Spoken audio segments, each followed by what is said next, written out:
नमस्कार विद्यार्थी मित्रांनो, ज्यांना आई वडिलांच्या डोळ्यात अभिमानाने आलेले आनंदाश्रू पाहायचे आहेत, साधा गुलाल जरी पाहिला ना तरी ज्यांचं रक्त सळसळ करतं, ज्यांचे डोळे एक दिवस त्याच गुलालात रंगण्याचं स्वप्न पाहत आहेत, त्या सर्व वॉरियर्ससाठी अभिनव नवभारत टीम घेऊन येत आहे एक अशी व्हिडिओ लेक्चर सिरीज ज्यामध्ये तुम्हाला तुमच्या ध्येयापर्यंत पोहोचवणाऱ्या मार्गावरती तो विषय एक मैलाचा दगड ठरू शकतो. तुमच्या ध्येयाच्या वाटेवर तुमच्यासोबत असणाऱ्या तुमचा मार्गदर्शक अभिनव नवभारतमध्ये मी सुप्रिया आपणा सर्वांचं मनपूर्वक स्वागत करते. आजपासून आपण एका नवीन विषयाला सुरुवात करत आहोत, जो विषय तुमची राज्यसेवेतून जी तुम्हाला पोस्ट मिळवायची आहे, तुमच्या ड्रीम पोस्टपर्यंत पोहोचण्यासाठी एक अतिशय महत्त्वाचा असा वाटा असणारा हा एक विषय आहे. ओके, तर तो आहे राज्यसेवा मुख्य परीक्षेतील GS3 HRD आणि HR हा विषय, ज्याला आपण मानव संसाधन विकास आणि मानवी हक्क म्हणून ओळखतो. आता हा जो विषय आहे, ह्या विषयाची विद्यार्थ्यांना खूप भीती वाटते. जनरली जास्त विद्यार्थी असे आपल्याला सापडतात ज्यांना GS3 हा विषय अवघड वाटतो. तर सगळ्यात पहिल्यांदा आपण या विषयाची भीती का वाटते ते पाहूयात. याचं कारण काय? कारण आपण जेव्हा एखाद्या गोष्टीला घाबरत असतो तेव्हा त्याच्या पाठीमागे हे कारण असते की आपल्याला त्या गोष्टीकडून काहीतरी इजा होईल अशी भीती आपल्या मनामध्ये असते, म्हणून आपण त्या गोष्टीला घाबरतो. पण जेव्हा तुम्हाला कळेल की एखादा पदार्थ किंवा एखादी वस्तू आपल्याला कसल्याही प्रकारची इजा पोहोचवणार नाही, तर तुमची त्या गोष्टीची भीती आपोआपच निघून जाईल. त्यामुळे आपण सगळ्यात पहिल्यांदा या विषयाची भीती घालवण्याचा प्रयत्न करूया. ओके, आणि आजचं जे सेशन आहे ते आपलं इंट्रोडक्टरी सेशन आहे. तर इथे मी तुम्हाला जस्ट जो आपला GS3 आहे म्हणजे HRD आणि HR हा जो सब्जेक्ट आहे, तर या सब्जेक्टचं जस्ट मी तुम्हाला इंट्रोडक्शन देणार आहे. पण तिथून पुढे जे आपले लेक्चर्स होतील तर त्याच्यामध्ये आपण सगळा सिलेबस जो आहे तो कव्हर करणार आहोत आणि अतिशय छान पद्धतीने करणार आहोत, जिथे या पद्धतीने जर तुम्ही अभ्यास केला आणि तुमचं टार्गेट जर 100+ 105+ जर असेल तर तुम्ही तेवढा स्कोर नक्की करू शकता. कारण इथे तुम्हाला GS3चा अभ्यास कसा करायचा, त्यासाठी कोणती स्ट्रॅटेजी असली पाहिजे, कोणते आपण बुक्स वापरले पाहिजेत, या सगळ्या गोष्टींची माहिती तुम्हाला इथे मिळणार पाहिजे. मग आता सगळ्यात पहिल्यांदा आपल्याला मानव संसाधनाचा नेमका अर्थ काय हे माहीत असायला हवं. कारण जर आपण हा विषय अभ्यासत आहोत तर त्या विषयाचा अर्थ आपल्याला समजला पाहिजे. तर सगळ्यात पहिल्यांदा आपण संसाधन म्हणजे काय हे समजून घेऊया, त्यानंतर आपण मानव संसाधन पाहूयात. तर संसाधन म्हणजे काय? तर ज्यावेळेला एखाद्या गोष्टीची उपयोगिता वाढते किंवा उपयुक्तता वाढते, म्हणजे ती गोष्ट आपल्या उपयोगात यायला सुरुवात होते, तर आपण त्या गोष्टीला संसाधन असं संबोधतो. म्हणजे तुम्हाला नैसर्गिक साधन संपत्ती माहीत असेल, खनिज साधन संपत्ती माहीत असेल, या सगळ्याला आपण संसाधनं म्हणतो. मग आता आपण मानवाला सुद्धा संसाधन म्हणायला लागलो. मग याचं रिझन काय? आता एक साधं उदाहरण मी तुम्हाला देते, की जर आपण पाहिलं तर सूर्य पहिल्यापासूनच अस्तित्वात आहे. म्हणजे खूप हजारो वर्षापासून सूर्य जो आहे तो अस्तित्वात आहे. मात्र त्या सूर्यापासून मिळणाऱ्या ऊर्जेचा वापर जो आहे तो मानवाने अलीकडे कसा करायचा हे मानवाला कळलेलं आहे. म्हणून आपल्यासाठी सौर ऊर्जा हे एक संसाधन झालेलं आहे. म्हणजे अशाच पद्धतीने मानव पण हजारो वर्षापूर्वी या पृथ्वी तलावरती आलेला आहे. पण मानवाने त्याच्या बुद्धीचा जो वापर आहे किंवा बुद्धीची जी उपयुक्तता आहे ती अलीकडच्या काळामध्ये वाढलेली दिसते आणि म्हणून आपण याला मानव संसाधन असं म्हणतो. आणि मग आता जसं आपण सौर ऊर्जेचं उदाहरण घेतलं, जर आपल्याला सौर ऊर्जेचा शोध लागला तर आपण फक्त सौर ऊर्जेवरती फक्त वीज निर्मितीवरतीच थांबलो नाही, तर तिथून मग आपण स्वयंपाकासाठी म्हणजे सौर चूल कशा पद्धतीने बनवता येईल किंवा सौर ऊर्जेचा इतर ठिकाणी कशा पद्धतीने वापर करता येईल, या सगळ्या गोष्टी आपण जशा करत जातो, कारण आपण तिथे सौर ऊर्जेच्या विकासासाठी प्रयत्न करत असतो. तर त्याच पद्धतीने इथे आपल्याला आपल्या GS3 मध्ये आपल्याला मानव हे जे संसाधन आहे तर त्याच्या विकासासाठी कोणत्या गोष्टी आवश्यक आहेत किंवा कोणत्या गोष्टी असायला हव्यात, या गोष्टी आपण मानव संसाधन विकासमध्ये पाहतो. सो आय होप की आता तुम्हाला क्लिअर झालं असेल की मानव संसाधन विकास किंवा मानवाला संसाधन का म्हणायचं. कारण साधी गोष्ट आहे, लक्षात घ्या. समजा एखाद्या माणसाकडे खूप सगळी प्रॉपर्टी आहे, तो खूप मोठा आहे, खूप श्रीमंत आहे, त्यांनी भयानक पैसा असा कमवलेला आहे. मात्र जर त्याला तो पैसा वापरायचा कसा आणि कुठे याची अक्कलच नसेल तर त्याचा काही फायदा आहे का? नाही. पण काही लोक असे असतात की ज्यांच्याकडे काहीच नसतं, म्हणजे ते पैशाने अजिबात श्रीमंत नसतात, पण त्यांच्याकडे स्किल एवढे छान असतात, काहींकडे आर्ट अशी असते की त्याच्या जोरावरती ते खूप पुढे जातात. ओके, त्यामुळे आपल्याला इथे मानवाला संसाधन म्हणायचं आहे आणि मानव या संसाधनाचा आपल्याला विकास करायचा आहे. सो आता तुम्हाला लक्षात आलं असेल की आपण काय अभ्यासणार आहोत. ओके, तर मानव संसाधन विकास आणि मानवी हक्क हा विषय अभ्यासण्याची गरज काय. आता जर तुम्ही अभ्यासाला सुरुवात जेव्हा करता, त्यावेळेला तुम्हाला नक्की हा प्रश्न पडला असेल, की आम्ही तर शाळेमध्ये इतिहास, भूगोल शिकलो होतो. मग आता हे परत का एकदा शिकायचं? किंवा आम्ही ज्यावेळेला अधिकारी बनू, त्यावेळेला आम्हाला इतिहास, भूगोल, मराठी त्यानंतर इंग्लिश व्याकरण पण आहे. तर ह्या सगळ्याचा काय फायदा आहे? हे सगळं आम्हाला का अभ्यासामध्ये असेल? किंवा एवढा डीपमध्ये अभ्यास कशासाठी करायचा आहे? आम्हाला कोणी तिथे गेल्यानंतर विचारणार नाही, की बाबा मराठी ग्रामरमधला हा अलंकार कोणता आहे ते सांग. मग हे आम्ही का अभ्यासायचं आहे? असे प्रश्न तुमच्या डोक्यात बऱ्याचदा येत असतील. तुम्ही कधी त्या प्रश्नाचं उत्तर शोधण्याचा प्रयत्न केलाय का? नसेल केला तर आत्ता नक्की करा, की आपल्याला इतिहास का अभ्यासायचा असतो? भूगोल का अभ्यासायचा असतो? कोणत्या हेतूने आपल्याला हे विषय जे आहेत ते अभ्यासक्रमामध्ये दिलेले आहेत? तसंच जर तुम्ही मानव संसाधन विकास या विषयाचा जर विचार केला, तुम्ही GS3चा जर विचार केला, तर हा विषय असा विषय आहे, जो तुम्ही अधिकारी बनल्यानंतर जास्तीत जास्त ह्या विषयाचा तुम्हाला फायदा होणार आहे. कसं ते मी तुम्हाला सांगते. मानव संसाधन विकास आणि मानवी हक्कमध्ये आपण मानवाचा विकास करण्यासाठी आवश्यक असणाऱ्या गोष्टी, मग त्याच्यामध्ये शिक्षण असेल, आरोग्य असेल, व्यावसायिक शिक्षण असेल, तर या सगळ्या गोष्टींचा अभ्यास आपण इथे करत असतो. आणि जेव्हा तुम्ही एक अधिकारी बनणार आहात, त्यावेळेला तुम्हाला ज्या वेगवेगळ्या योजना राबवायच्या आहेत, जी धोरणं तुम्ही आखणार आहात, तर तुम्हाला तिथे या गोष्टींचा विचार करावाच लागणार आहे. त्यामुळे मानव संसाधन विकास आणि मानवी हक्क हा विषय आपल्याला अभ्यासण्याची खूप गरज आहे. आता या विषयाची भीती वाटण्याचं दुसरं एक कारण म्हणजे काय?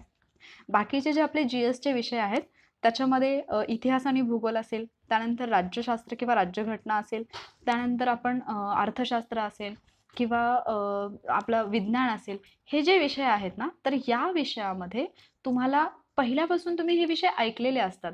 म्हणजे शाळेमध्ये असताना वगैरे हे विषय तुम्ही पाहिलेले असतात त्यामुळे त्या विषयाची थोडीफार कल्पना असते. पण जेव्हा तुम्ही GS3चं नाव ऐकता, मानव संसाधन विकास आणि मानवी हक्क, त्यावेळेला हे काहीतरी वेगळं वाटतं आणि म्हणून याची भीती वाटते. तर सगळ्यात पहिल्यांदा आपल्याला याची भीती मनातून काढून टाकायची आहे आणि मग तुम्हाला हा विषय अभ्यासण्याची थोडी गोडी निर्माण होईल आणि जेव्हा तुम्हाला या विषयाचं महत्त्व समजतं, मग तर तुम्ही या विषयामध्ये आणखी इंटरेस्टिंगली तुम्ही त्या विषयाचा अभ्यास करू शकता. म्हणजे तुम्ही एक अधिकारी होणार आहात, म्हणजे तुमचं ठरलेलं असेल, की मला अधिकारी का व्हायचंय? मग जर तुमचं अधिकारी का व्हायचं हे ठरलेलं असेल, तर मग तुम्ही काहीतरी प्लॅन्स केलेले असतील, की बाबा मी जेव्हा अधिकारी होईन, मी ज्या क्षेत्रामध्ये असेन, त्या क्षेत्रामध्ये मी कोणतं तरी काम करेन. ज्यावेळेला तुम्हाला असं कुठलं काम करायचं असेल, तुमची योजना राबवायची असेल, त्यावेळेला तुम्हाला या विषयाचा तिथे फायदा होणार आहे. म्हणून आपल्याला GS3 मधला जो मानव संसाधन विकास आणि मानवी हक्क हा विषय आहे, तो आपल्यासाठी महत्त्वाचा आहे आणि तो अभ्यासण्याची गरज आहे. त्यानंतर आता हा विषय करताना आपण सगळ्यात पहिल्यांदा काय करायला पाहिजे? सुरुवात कशी करायला पाहिजे? नियोजन काय असायला पाहिजे? किंवा आता मला याची भीती वाटते, मग मला ह्याच्यातलं काहीच नाही समजत, मग मी काय करू? असे हजार प्रश्न तुमच्या मनात येत असतील. ज्यांनी ऑलरेडी MPSCची राज्यसेवेची जी परीक्षा आहे ती दिलेली असेल, मेन्स दिलेली असेल, त्यांची भीती थोडीफार कमी झाली असेल. पण जे विद्यार्थी नवीन आहेत किंवा ज्यांचा राज्यसेवेचा हा पहिला अटेम्प्ट असेल किंवा जे आत्तापर्यंत मेन्सला गेलेलेच नाहीयेत, अशा विद्यार्थ्यांसाठी मात्र हा विषय थोडासा भीतीदायक असतो. पण त्या विद्यार्थ्यांसाठी मला इथे सांगायला आवडेल, की तुम्ही जर सुरुवातच व्यवस्थित केलीत ना, तर तुम्हाला हा विषय अगदी चांगले मार्क्स मिळवून देऊ शकतो. कारण हा एक विषय असा आहे म्हणजे माझं वैयक्तिक मत असं आहे, की ज्या गोष्टीला सगळे लोक घाबरतात किंवा ज्या गोष्टीला सगळे लोक स्किप करतात ना, तर ती गोष्ट आपण परफेक्ट करायची. कारण जेव्हा तुम्ही असं करता ना, त्यावेळेला तुम्ही त्या रेसमध्ये नेहमी पुढे असता. म्हणजे जर समजा बाकीचे जे विद्यार्थी आहेत ते HR आणि HRDला कमी वेळ देत असतील, तर तिथे जर तुम्ही समजा त्या विषयाचा थोडा स्मार्टली अभ्यास केला आणि तिथे जर तुमचा स्कोर चांगला आला, तर तुमची रँक पण चांगली येईल. कारण तुम्हाला माहीत असेल, की अगदी एका एका मार्क्सनी म्हणजे डेप्युटी कलेक्टर हे पद जातं आणि तहसीलदार किंवा तहसीलदारचं नायब तहसीलदार अशी एका एका मार्कने पोस्ट गेलेले खूप सगळे उदाहरणंही तुम्ही पाहिलेली असतील. त्यामुळे इथे आपल्याला एक एक मार्क महत्त्वाचा आहे आणि त्यासाठी आपल्याला या विषयाची जी आहे ती व्यवस्थित तयारी करायची आहे. आता एवढा वेळ मी तुम्हाला एवढं सगळं सांगते, मग हा विषय खरंच एवढा सोपा आहे का? की मॅडम उगीचच आपलं काहीतरी सांगायचं म्हणून सांगतायत, असा एक प्रश्न नक्कीच तुमच्या डोक्यात आला असेल. तर आता इथे तुम्हाला स्लाईडवरती आपला जो GS3 म्हणजे सामान्य अध्ययन 3 मानव संसाधन विकास आणि मानवी हक्क हा राज्यसेवा मुख्य परीक्षेचा जो सिलेबस आहे त्याचा थोडासा मी छोटा स्क्रीनशॉट घेतलेला आहे, ज्याच्यावरती तुम्हाला तो विषय जो आहे त्या प्रश्नाचं स्वरूप कसं असेल, किती गुण आहेत, कालावधी किती आहे आणि दर्जा काय आहे हे तुम्हाला पाहायला मिळत असेल. आता इथे तुम्हाला दिसत असेल की दर्जा पदवीचा, आता तुम्ही सगळ्या पदवी कंप्लीट केली आहे, म्हणजे तुम्ही तेवढं नॉलेज तुमच्याकडे आहे की तुम्ही या विषयाचा पेपर सोडवू शकता. वस्तुनिष्ठ प्रश्नपत्रिकेचं स्वरूप आहे हे तर आपल्याला माहीतच आहे. एकूण गुण आहेत 150. ओके. आणि वेळ किती असतो? 2 तास. याच्यामध्ये आता फक्त मी तुम्हाला सिलेबसमधला एवढाच पार्ट आज सांगणार आहे. तर एवढा पार्ट बघितल्यानंतर तुम्हाला बऱ्यापैकी समजेल की आपण कोणत्या ट्रॅकवरती आहोत आणि आपण कसं गेलं पाहिजे. तर इथे 2 आपल्याला म्हणजे नोट्स ज्या असतात किंवा आपण ज्याला टिप म्हणतो, तर इथे 2 टिपा दिलेल्या आहेत. पहिली आहे, प्रश्नपत्रिकेतील प्रश्नांचे स्वरूप आणि दर्जा अशा प्रकारचा असेल की एखादी सुशिक्षित व्यक्ती कोणताही विशेष अभ्यास न करता उत्तर देऊ शकेल. विविध विषयातील उमेदवारांच्या सामान्य ज्ञानाची चाचणी घेणे हा त्याचा उद्देश आहे.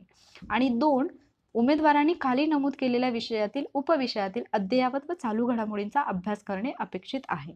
आता इथे लक्षात घ्या की टिप 1 मध्ये आपल्याला सांगितले की एखादी सुशिक्षित व्यक्ती कोणताही अभ्यास न करता सुद्धा उत्तर देऊ शकते. म्हणजे जर आयोग स्वतःहून आपल्याला हे सांगत असेल की तुम्ही कसलाही विशेष अभ्यास नाही केला, पण तुम्ही सुशिक्षित असाल, तर तुम्ही इझिली हा पेपर सोडवू शकता. म्हणजे नक्कीच हा पेपर सोपा असेल. अदरवाईज आयोग असं देणारच नाही. सो इथे ही गोष्ट लक्षात घ्या की हा पेपर खरंच सोपा आहे. फक्त आपण त्याला अवघड करून ठेवतो. का? कारण एक भीती, म्हणजे तुम्ही जस्ट इमॅजिन करा की 2 असे मोठे कठडे आहेत. तुम्हाला एका कठड्यावरून दुसऱ्या कठड्यावरती उडी मारायची आहे. मध्ये थोडीशी दरी आहे, छोटीशीच असेल, जास्त खोलही नसेल. ज्यावेळेला तुम्ही त्या पहिल्या कट्ट्यावरती किंवा कठड्यावरती उभे राहता आणि तुम्हाला दुसरीकडे उडी मारायची आहे, तुम्ही जर फुल कॉन्फिडन्सने उडी मारली तर तुमची उडी जाते. पण जर समजा तुम्ही पहिल्या कठड्यावरती उभं राहून जर विचार करायला लागला, अरे मी पडलो तर लक्षात घ्या की तुम्ही ती उडी मारायचं धाडसच करत नाही. सो हे आपल्या बाबत होऊ नये HR आणि HRDच्या बाबतीत. म्हणून आपण काय करणार आहोत इथे, तर सगळ्यात पहिल्यांदा हा विषय सगळ्यात जास्त सोपा कसा होईल किंवा याच्यातला तुमचा इंटरेस्ट कसा बिल्ड होईल, तर याच्यासाठी आपण प्रयत्न करणार आहोत. म्हणजे जर आपण सुशिक्षित आहोत तर कसलाही विशेष अभ्यास न करता आपण या प्रश्नांची उत्तरं देऊ शकतो. आणि दुसरी गोष्ट, या विषयामध्ये ज्या चालू घडामोडी असतील, म्हणजे जे आपल्याला सब टॉपिक दिलेले आहेत, तर ते सब टॉपिक चालू घडामोडींमध्ये कशा पद्धतीने आलेले आहेत, तर त्याचा अभ्यास आपल्याला करायचा आहे. आणि चालू घडामोडी तर आपण प्रीला पण अभ्यासतो. सो मेन्सला त्याच्यासाठी म्हणजे आपल्याला बाऊ करण्याचं काहीच कारण नाही. फक्त अभ्यास करताना किंवा तुम्ही जे वाचन करताय, तर त्या वाचनामध्ये तुम्हाला फक्त थोडंसं काय करायचं आहे, तर तुमचं स्किल डेव्हलप करायचं आहे की तुम्हाला एक्झॅक्टली काय वाचायचं हे तुम्हाला समजलं पाहिजे. ओके. तर सुरुवात कशी करायची आणि योग्य नियोजन काय असायला पाहिजे. त्याच्या अगोदर मी तुम्हाला एक प्रश्न दाखवते की म्हणजे हा जो घटक आहे किंवा हा जो विषय आहे तो कशा पद्धतीने अभ्यासायचा. एक प्रश्न आयोगाने विचारलेला मी घेतलाय जस्ट सॅम्पलसाठी. इथे प्रश्न विचारले, व्यावसायिक शिक्षणाचा प्रमुख उद्देश कोणता? आणि खाली 4 पर्याय दिलेले आहेत. व्यक्तीला ज्ञानसंपन्न बनवणे, व्यक्तीला एखाद्या व्यवसायाचे कौशल्य आत्मसात करून देणे, व्यक्तीला व्यवसाय सुरू करण्यास मार्गदर्शन करणे आणि व्यक्तीमध्ये व्यापारी दृष्टिकोन बिंबवणे. आता मला सांगा, इथे विचारले आपल्याला व्यावसायिक शिक्षणाचा प्रमुख उद्देश काय? व्यक्तीला जर ज्ञानसंपन्न बनवायचं असेल तर त्यासाठी व्यावसायिक शिक्षण आवश्यक आहे का? नाही. साधं शिक्षण जरी दिलं तरी ती व्यक्ती ज्ञानसंपन्न बनू शकते. त्यानंतर व्यक्तीला जर व्यवसाय सुरू करण्यासाठी मार्गदर्शन करायचं असेल तर व्यावसायिक शिक्षण देण्याची गरज आहे का? नाही. आपण छोटंसं एखादं गायडन्सचं सेशन जे आहे ते ठेवू शकतो. त्यानंतर व्यक्तीमध्ये व्यापारी दृष्टिकोन बिंबवणे, हा पण त्याचा उद्देश नाहीये. त्याचा उद्देश काय आहे, तर व्यक्तीला एखाद्या व्यवसायाचे कौशल्य आत्मसात करून देणे. जरी तुमचा कसलाही अभ्यास नसला तरीही तुम्ही या प्रश्नाचं उत्तर देऊ शकता. असे बरेचसे प्रश्न आपल्याला GS3 मध्ये येत असतात. सो मग असे प्रश्न तर आपले चुकलेच नाही पाहिजे. पहिली गोष्ट म्हणजे तुमची सदसद विवेक बुद्धी जी आहे ती जागृत ठेवून जर तुम्ही पेपर अटेम्प्ट केला तर तुम्हाला हा विषय सोपा वाटू शकतो. आता सगळ्यात महत्त्वाचं सुरुवात करताना किंवा नियोजन असेल तर या सगळ्यात महत्त्वाच्या 2 गोष्टी आपल्याला हव्यात.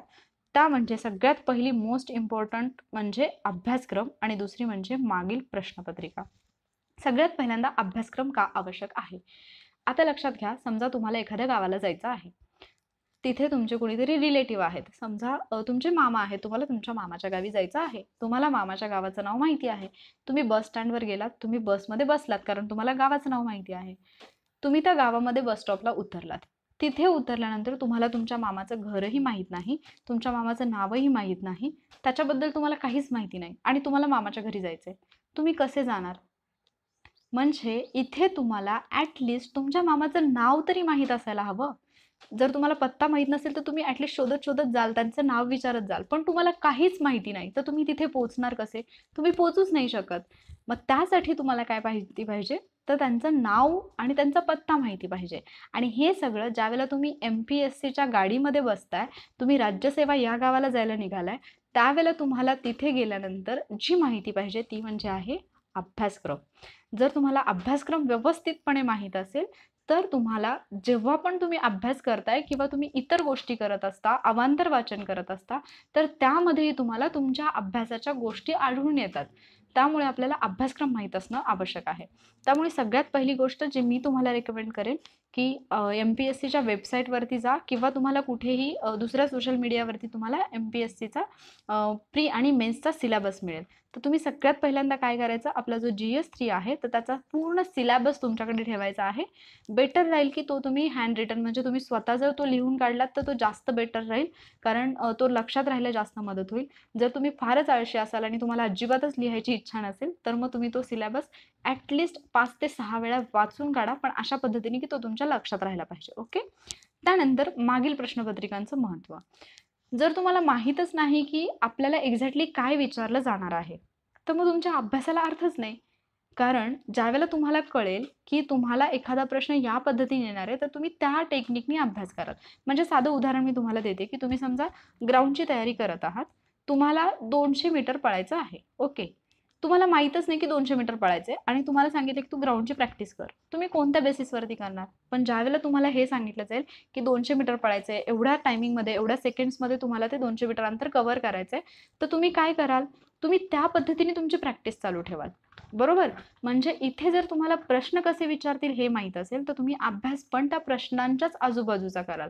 म्हणजे जो आपला वायफळ वेळ जातो ना बाकीचं वाचण्यामध्ये किंवा अवांतर वाचन इकडचं तिकडचं वाचण्यामध्ये, तो वेळ तुमचा तिथं सेव्ह होईल. आणि त्यासाठी आपण मागील प्रश्नपत्रिका पण त्या कोणत्या आयोगाच्याच प्रश्नपत्रिकांचा आपल्याला अभ्यास करायचा आहे आणि ते आपण एक्सप्लेनेशन घेणार आहोत. जसे जसे आपण टॉपिक घेऊ, तर टॉपिक वाईज आयोगाने कोणते प्रश्न विचारलेत, कोणत्या वर्षी विचारलेले आहेत, तर ते आपण पाहणार आहोत. ओके.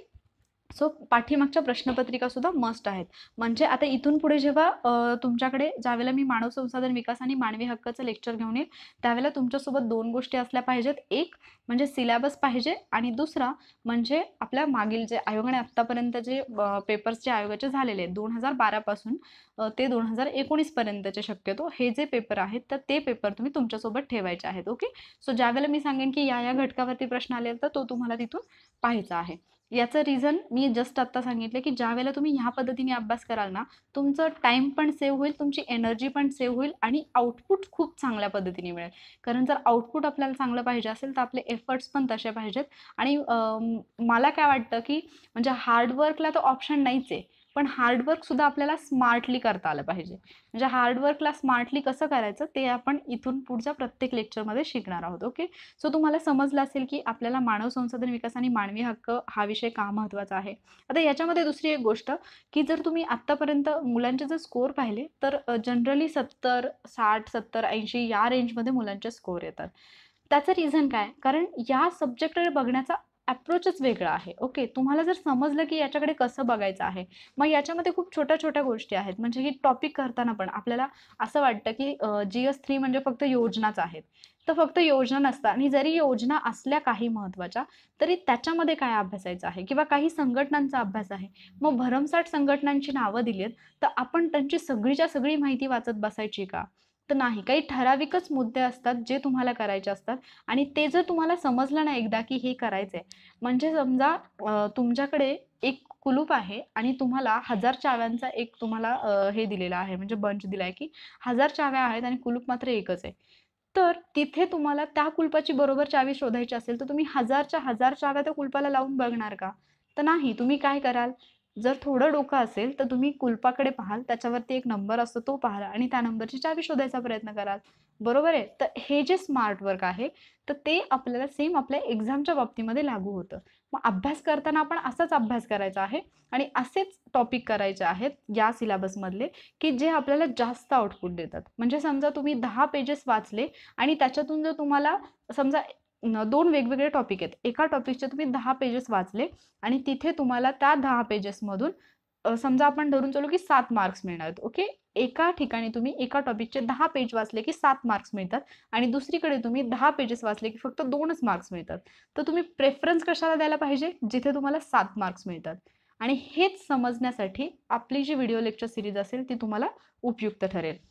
सो पुढचे लेक्चर्स जे आहेत ते मी लवकरात लवकर अपलोड करण्याचा प्रयत्न करेन, ज्याच्यामध्ये आपण कंप्लीट सिलेबस, मग त्याच्यामध्ये लोकसंख्या हा एक घटक असा आहे की आपण आकडेवारीला घाबरतो, तर त्या आकड्यांशी तुम्ही अक्षरशः खेळायला लागाल, आकड्यांशी मैत्री होईल तुमची. अशा पद्धतीने आपण लोकसंख्या हा टॉपिक सुद्धा घेणार आहोत.